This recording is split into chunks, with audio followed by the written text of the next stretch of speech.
Om Namo Venkatesaya. Welcome back to my channel. ఎవరైనా కొత్తగా నా వీడియోస్ చూస్తున్నట్టయితే నా ఛానల్ అయితే సబ్స్క్రైబ్ చేసుకోగలరు. ఈ వీడియోని వస్తే లైక్ చేయండి. మీరు లైక్ చేయడం వల్ల ఈ వీడియో అనేది ఇంకా 10 మంది భక్తులకి అయితే షేర్ అవుతుందండి. ఇప్పుడు మనము శ్రీ వెంకటేశ్వర స్వామి అపర భక్తురాలైన శ్రీ తరిగొండ వెంగమాంబ గారి చరిత్ర అయితే ఇప్పుడు మనం తెలుసుకుందాము. ఈమె ఒక మహాభక్తురాలు, స్వామివారి అనుగ్రహం పరిపూర్ణంగా కలిగిన ధన్యురాలు. ఈమె నరసింహ క్షేత్రమైన వాల్పాడు దగ్గర తరిగొండ అనే గ్రామంలో జన్మించింది. చిన్నప్పటి నుంచి వెంకటేశ్వర నందు అచంచలమైన భక్తి. ఆయనే తన భర్తగా భావించి వివాహం వద్దు అని చెప్పి నిరాకరిస్తుంది. కానీ తల్లిదండ్రుల బలవంతంతో వెంకటాచలపతి అనే అతనితో వివాహం జరుగుతుంది. ఈమె భక్తి చూసి ఒక మహాపండితుడు సుబ్రహ్మణ్య శాస్త్రి ఆమెకి మంత్రోపదేశం చేశారు. చిన్నప్పుడే అంటే కాపురానికి వెళ్లకుండానే భర్త మరణిస్తే విధవరాలు అవుతుంది. ఆనాటి సమాజ పరిస్థితుల దృష్టి ఆమెకి విధవ సమానులు చేయాలని చెప్పేసి ప్రయత్నిస్తున్నారు. దీనికి ఆమె అయితే వ్యతిరేకిస్తుంది. బలవంతంగా జుట్టు తీసేస్తే తిరిగి వెంటనే జుట్టు మరలా వచ్చేదట. ఒకనాడు నరసింహస్వామి ఆలయానికి వెళ్తే ఆలయ అర్చకుడు అవమానం చేస్తాడు. జుట్టు పట్టుకొని మరీ బయటకు వస్తాడు. దాంతో బాధపడి ఆవిడ ఊరు వదిలి తిరుమలకి అయితే బయలుదేరుతుంది. కొండదారిలో స్వామి ప్రత్యక్షమై ఆమెను ఊహాలక్ష్మి ఉపాసన చేయమని ఆదేశించారు. తిరుమలలో ఉండడానికి వసతి లేక తినడానికి భోజనం లేకపోయినా భగవంతుడి యందు భక్తి విశ్వాసాలతో ఊహలకి విపాసన చేస్తూ ఉంటుంది. భగవత్ ప్రేరణతో అప్పటి హతీరాంజీ మఠం ఆమెకి ఉండడానికి ఒక గుడిసెలో ఏర్పాటు చేసి మఠంలో రోజు ఆహారం పెట్టే ఏర్పాటు చేశారు. ఆ గుడి చుట్టూ ఉన్న ప్రదేశం శుభ్రం చేసి తులసి తోట పెంచి రోజు స్వామివారికి కైంకర్యాలు నిర్వహించి ఆలయానికి తులసి తీసుకొని వెళ్ళేది. ఆమె భక్తి శ్రద్ధలు ఉపాసన క్రమం చూసి ఆనాటి అన్నమయ్య వారసులు ఇంటికి తీసుకొని వెళ్ళి ఆశ్రయం కల్పిస్తారు. అక్కడే ఆమె తులసి కోట పెంచి రోజు ఆలయానికి హారతి తులసి తీసుకొని వెళ్ళేది. పక్కనే ఉన్న ఆలయ అర్చకులు ఈమె చేసే పని నచ్చలేదు, అయినా సాంప్రదాయాలు పాటించకుండా ముత్తైదువులు అలంకరించుకుంటోంది అని చెప్పేసి ఆలయానికి రోజు హారతి తేవడం, తులసి పూజకి తేవడం సహించలేక ఆమెని నిరాకరించి తిట్టేవారు. ఆమెను ఎంతో హింసించేవారట. వారి ఇంట్లో తిన్న ఇస్తరు పక్కనే ఉన్న ఆమె లోగిలి తులసి తోటలో పడేసేవారు. ఆమె అవన్నీ అవమానాలని తట్టుకొని పోయేది. ఒకనాడు అతను పారేసిన ఎంగలి ఇస్త్రాకులు ధ్యానంలో కూర్చుని ఉన్న వెంగమాంబపై అయితే పడతాయి. ఆమె ధ్యానబంధమై కళ్ళు తెరిచి అర్చకుని కోపంతో చూసిందంట. అంతే ఆ అర్చకుడు అతని కుటుంబ సభ్యులు ఒకరి తర్వాత ఒకరు చాలా కొద్ది కాలంలోనే అకాల మరణం అయితే పొందారంట. వంశంలో ఒక చిన్న పిల్లాడు తప్ప అందరూ అంతరించిపోయారు. చేసిన తప్పు తెలుసుకొని ఆ బాలుడు వెంగమాంబకి పాదాభివందనం చేశారట. ఈ వంశంలో తరానికి ఒక్కడే ఉంటాడు, కానీ వంశం మాత్రం నాశనం కాదు అని ధైర్యం చెప్పింది. ఆమె మహిమలు తిరుమల వాసులకి, తిరుమల వచ్చే యాత్రికులు తెలిసి ఆమె దర్శనార్థం వచ్చే జనం రోజు పెరిగిపోయారు.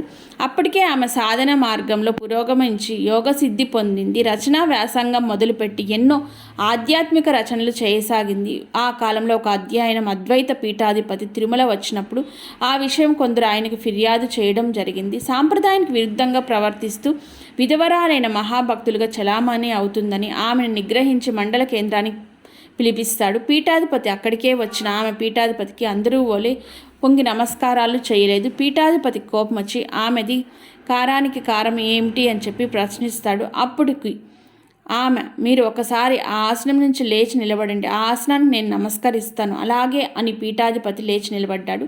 ఆమె ఆశ్రమానికి నమస్కరించడంతో ఆసనం పొందుతుంది. ఆమె తపోశక్తి, యోగశక్తి తెలుసుకున్న పీఠాధిపతి సమాధానం ఇచ్చింది. ఆమె భక్తి శ్రద్ధలు కొనియాడి ఆమెను తిరస్కరించరాదు, గౌరవ మర్యాదలతో అందరూ ఆదరించాలని బోధించాడు. అయినా ఆనాటి అర్చకులు ఇంకా ఆలయ అధికారులు సంతృప్తి చెందక ఆమెని అవమానించడం జరుగుతూనే ఉండేది. కించపడిన ఆమె ఆలయానికి పోవడమే మానేసింది. ఇంట్లోనే స్వామివారిని సేవిస్తూ ధ్యానంలో నిమగ్నమై తమ రచనల వ్యాసంగాలు చేస్తూ ఉండేది. ఒకానొక బ్రహ్మోత్సవ కాలంలో స్వామివారి రథం మాడవీధుల్లో ఊగుతూ ఒక చోట ఆగిపోయింది.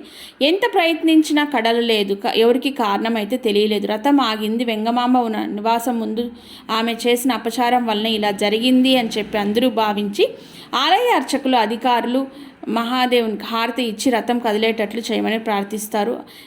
ఆరా తీస్తే భగవంతుడు కరుణిస్తాడు అంటే ఇంతకన్నా కావాల్సింది ఏమని ఆమె హారతి ఇచ్చి రథం కదిలింది. అంటే ఆమె హారతి ఇస్తేనే రథం కదిలింది. ఆమెకు ఆనాటి నుండి ఆలయంలో గౌరవ మర్యాదలు పెరగసాగాయి. రాత్రి ఏకాంత సేవలు, ఆ ముత్యాల సేవ చేసే భాగ్యం మొదలైంది. భోగ శ్రీనివాసుడికి శేషమందిరంలో రాత్రి ఏకాంత సేవ జరిగేటప్పుడు ఈ ముత్యాల హారతి అయితే ఇచ్చేది. 1890లో ప్రచురించబడిన కంకరీయ పట్టికలు ఇవి వెంగమాంబ ఇలా వివరంగా అయితే రాసి ఉంది. ఈ ఏకాంత సేవలో స్వామివారికి వెంగమాంబ ముత్యాల హారతి, అన్నమయ్య జోలపాట అంటే అన్నమయ్య వంశీకులు వాడతారు. ఇప్పటికీ ఈ సాంప్రదాయం కొనసాగుతూనే ఉంది. రాత్రివేళ ఆమె సేవలు అందుకోవడానికి ఆమె ఇంటికి స్వామివారు స్వయంగా వెళ్ళారట. ఒకనాడు ఆలయం తనకు అప్పటికి తలుపు తెరిచేసరికి స్వామివారి పీతాంబరం పిల్లి పిలకలు అయి ఉంది అంట. కారణం తెలియక అర్చకులు అయితే ఆశ్చర్యపోయారంట. ఆ పీతాంబరం వెంగమాంబ ఇంట్లో ఉన్నాయి అన్న వార్త విని ఆలయ అధికారులు అక్కడికి వెళ్ళారు. స్వామివారిని ఆమెని ఆగ్రహించి అక్కడికి వెళ్ళిపోతున్నప్పుడు కొంతసేపు ఉండమని ప్రార్థించి ఆమె పీతాంబరం పట్టుకుందంట. కొంత భాగం ఆమె చేతిలోనే ఉండిపోయింది. ఆమె తన ఆంతరింగ భక్తురాలు అని ప్రకటించడానికి స్వామివారు చేసిన లీల అనేది ఇది ఒక్కటి అండి. మహాత్ములు మహిమలు చెప్పరుసు అదే కోవకు చెందింది వెంగమాంబ. ఇలా ఆమె మహిమలు తెలిసి తిరుమలకు వచ్చిన యాత్రికులు స్వామివారి దర్శనంతో పాటు ఈమె దర్శనం కూడా చేసుకోవడం మొదలుపెట్టారు. తన సాధనకు అంతరాయం యాత్రికుల వల్ల కలగడం వలన ఆమెకు చాలా ఇబ్బందిగా తయారైంది. స్వామి ఒక దారి చూపమని ప్రార్థిస్తుంది. నువ్వు తుమ్ముర తీర్థానికి వెళ్ళి నీ ప్రార్థననైతే కొనసాగించు అని అక్కడ గుహ నుండి ఎప్పుడు కావాలంటే అప్పుడు సన్నిధికి చేరుకొని యోగశక్తి నీకు ఇస్తున్నాను అని చెప్తాడు. అది భగవంతుడు వరం ఇచ్చాడు.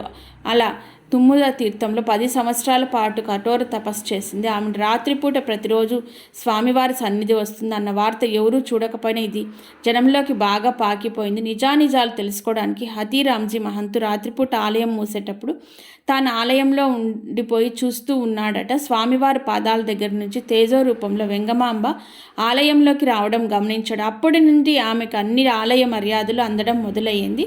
తపస్సు పూర్తి చేసుకొని తిరుమల తిరిగి వచ్చిన ఆమె స్వామివారి సేవ స్వామి రచన ద్వారా కొనసాగించింది. తన జీవితం తిరుమలలోని ఉత్తర మాడ వీధి అవతల తనువు చాలించింది. ఆమె సమాధిని ఇప్పటికి కూడా మనం అక్కడ చూడవచ్చును. తిరుమల తిరుపతి దేవస్థానం వారు నరసింహ జయంతి నాడు, ఆమె జయంతి శ్రావణ శుద్ధ నవమి నాడు ఆమె వర్ధంతిని వైభవంగా చేస్తారు. ఈమె జీవితకాలం 18వ శతాబ్దం రెండో భాగం నుండి 19వ శతాబ్దం మధ్య భాగంలో అని చెప్పవచ్చును. ఈసారి మనం తిరుమలకు వెళ్ళినప్పుడు తప్పకుండా ఆమె సమాధిని అయితే దర్శిస్తాము. అది మనకు వచ్చేసి తూర్పు మాడ వీధిలో ఉంది అని చెప్పేసి చెప్తున్నారు. అది మనం కూడా అక్కడికి వెళ్ళి ఎప్పుడైనా నేను వెళ్ళినప్పుడు కూడా అక్కడ వీడియో అయితే నేనైతే నాకు సాధ్యమైనంత వరకు అయితే షూట్ చేస్తానండి. మన ఛానల్లో అయితే పోస్ట్ చేయడానికైతే నేను ప్రయత్నిస్తానండి. వరాహస్వామి గుడి వెనకాల అని చెప్పేసి చాలామంది అయితే చెప్తూ ఉంటారండి. నేను కూడా వెళ్ళలేదండి ఇంతవరకు అక్కడికైతేనా. అక్కడికి వెళ్ళినప్పుడు తప్పకుండా అయితే నేను తరిగొండ వెంగమాంబ గారి సమాధిని అయితే షూట్ చేసి మన వీడియో ఛానల్లో అయితే నేను పోస్ట్ చేయగలుగుతానండి. ఇదినండి తరిగొండ వెంగమాంబ గారి చరిత్ర అయితే. అపర భక్తురాలండి శ్రీ వెంకటేశ్వర స్వామికి. అదినండి. ఈ వీడియోస్ మీకు నచ్చితే లైక్ చేయండి, షేర్ చేయండి, నా ఛానల్ సబ్స్క్రైబ్ చేసుకోండి. ఇలాంటి మరొక వీడియోతో మీ ముందు ఉంటానండి. అంతవరకు సెలవండి. ఓం నమో వెంకటేశాయ.